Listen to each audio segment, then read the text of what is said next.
2022 সালের আগে অনেক ভালো ছিলাম।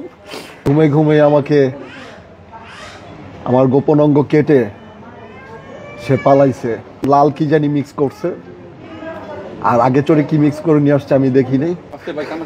আমি কিন্তু অনেক ভালো ভালো অভিনয় নিয়ে আমি স্বপ্ন দেখছি। 22 সালের পরে আমার কোনো কন্টেন্ট নাই।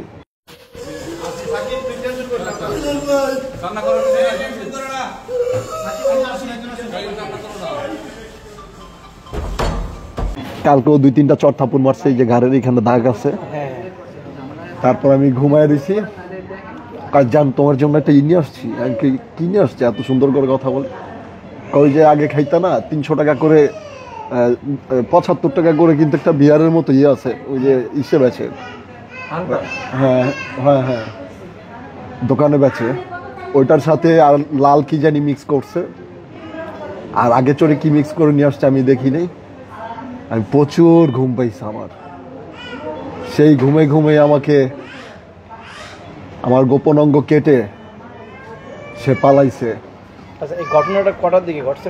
এটা সকাল ভোর 4টার দিকে। 4টায়? আচ্ছা, মানে আমি পাশের ঘরের যে আছে আমি ওনাকে বলি ভাই ধরেন, কয় ওই দিক যাও। আমি ভাই আমার একটু ধরেন, রিক্সা ওটা দেন, আমি এগুলোর মধ্যে নেই। সে সবই জানে। এগুলো কি পরিকল্পিত আগে? জি জি। ইমন খান আসছিল, ইমনের ভয়তে ওরা কথা কয় না। খান মাসুদ ওনাকে অনেক প্রতাপশালী। এই খান মাসুদের ভাতিজা ইমন খান, ও আইসা আর শাওন গাজী, এই 3 জনে মিললে আমাকে মেরে ফেলার প্ল্যানিং করছে ভাই। ইমন আর হচ্ছে শাওন আর শিখা। আমি ভাই কোন রকম জানে বাইচে আসছি। আমার গোপন অঙ্গ কেটে ওর সাথে করে নিয়ে গেছে। আচ্ছা, যাই হোক, এখন আপনি কি বিচার চান? আমার জন্য সবাই দোয়া করবেন। আমি 2022 সালের আগে অনেক ভালো ছিলাম। আমি কিন্তু অনেক ভালো ভালো অভিনয় নিয়ে আমি স্বপ্ন দেখছি। 22 সালের পরে আমার কোনো কন্টেন্ট নাই, কোনো নাটক নাই। শুধু কি জানেন, মানুষের নিন্দা অবহেলা আর হচ্ছে কোনো